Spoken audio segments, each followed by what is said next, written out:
Hi, today we're going to talk about obesity. According to the World Health Organization in 1990s, obesity is an illness that requires long-term treatment. It can cause high blood pressure, diabetes, hyperlipidemia, and fatty liver.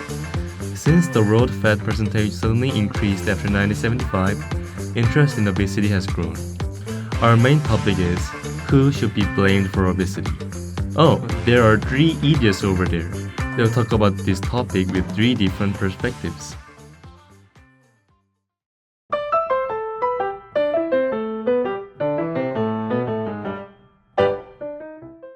I think it depends on individual factors. Nowadays, there are many people who eat snacks or eat food for their own pleasure. So, That's why it's a social problem. What did you just say? No, it's a problem associated with genetics. guys, listen! Eating only for the sake of pleasure is such unnecessary behavior that would cause obesity. So, obesity caused by the lack of self control is due to individuals. Huh? Even if that's true, the social factor is bigger. Because the eating that was for survivor has been changed for pleasure due to the society getting enriched. So it is literally the problem of society caused by social change. No, the reason is genetic issues. It is only 4% of the whole history of humans since we've had enough food. Exactly. It's literally a social problem. Seriously, can you all just quiet for a second? Our genes are programmed to eat a lot and save fat like we're in a primitive time. Our genetic changes couldn't follow the social changes. Yeah, so it was all about the social change through the relationship between social and genetic factors. Even though there are social and genetic factors, having surplus calories means you consume and eat more food than required. Isn't consuming food without abstinence an individual's responsibility? The social and genetic factors are all the same for everyone, but the one who suffers and suppresses doesn't get obese. That's the point. It's true that those who can control themselves do not get fat, but just because you're not obese doesn't mean that you have good self control. That makes sense. There are so many social and genetic factors that influence being fat, even if we don't control ourselves.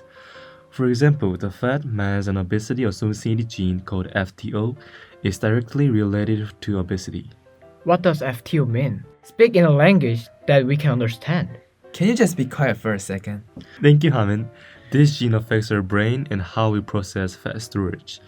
Because of this gene, some people eat more and save more fat. 50% of us have it actually, and they are 3 kilograms heavier than others on average. Only 3 kilograms? How small? Does it even make a difference? But there are 8 other genes that make us fat, and they are expressed with 10% to 20% probability.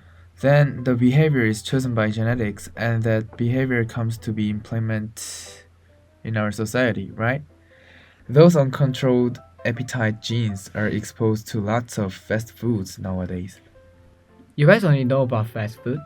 Have you ever heard about vegan chicken? Vegan chicken? Ew, that's such nonsense. But it's beneficial for people with obesity. As society's technology advances, more diet-friendly food are being developed, like zero Coke, protein shake, low-carb bread. Okay, so what did you eat last night? I completely conquered BHC boneless sprinkle and seasoned chicken last night. Probably it was a vegan one, huh? Nah, just meat. Told you.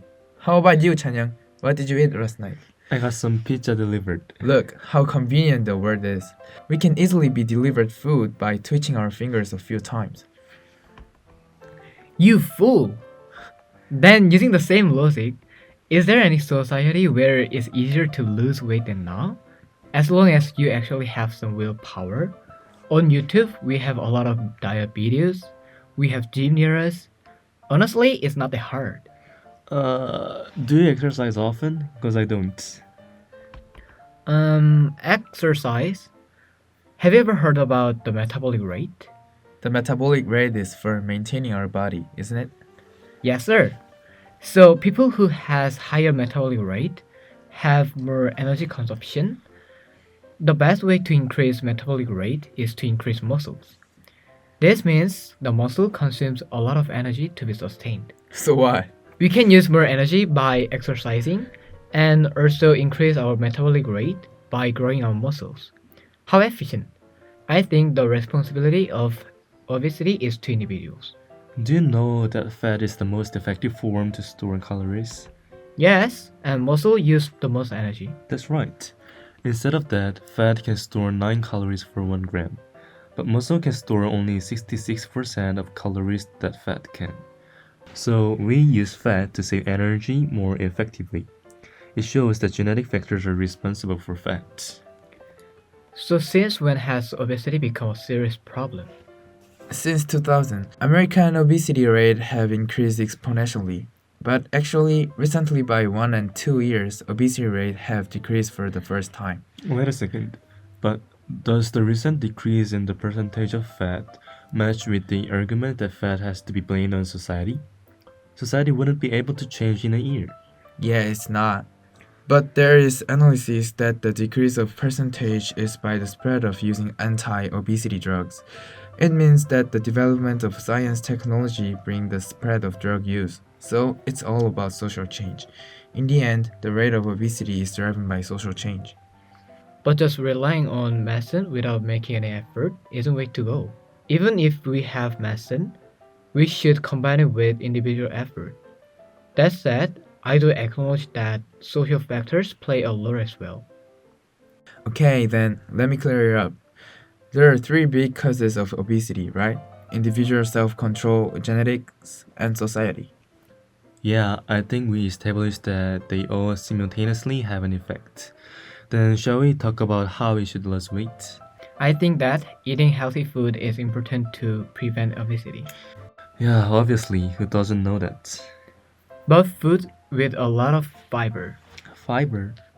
Don't you know what fiber is? Fiber is a carbohydrate that can be broken down by human digestive enzymes. Yeah, it helps with digestion, nutrient absorption, and verb movement. It also helps regulate blood sugar and hunger. It's found in fruits, vegetables, whole grains, and regimes. Healthy food doesn't taste as good though.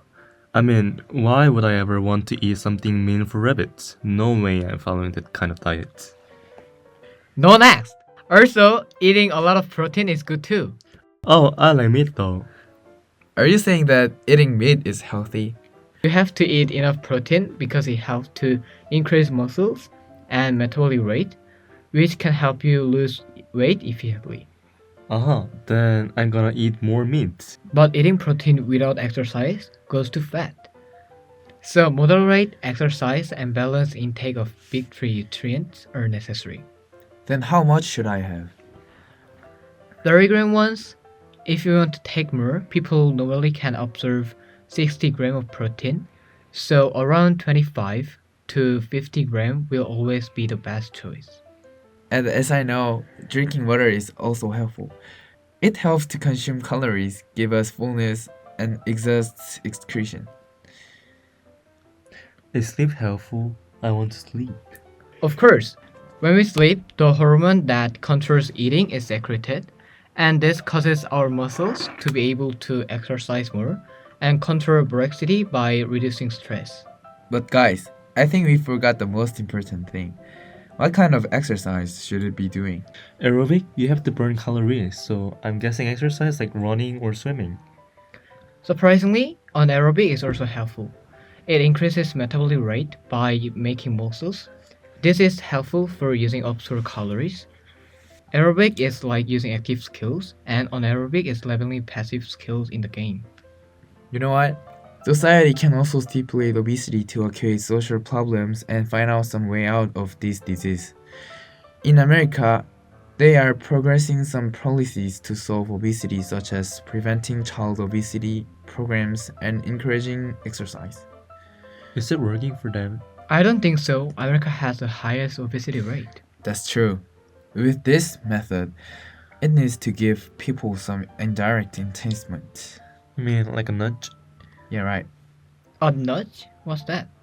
Nudge is to give some an incentive to them. I mean, like preparing the social system to avoid becoming obese.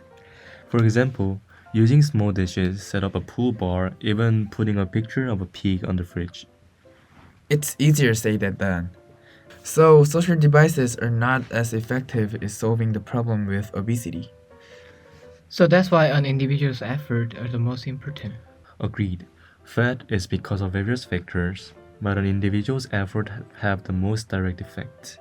Since self-control is volitional acts that transcend any other external factors, it is inevitable that self-control, which can overcome all external factors, will be required to overcome obesity.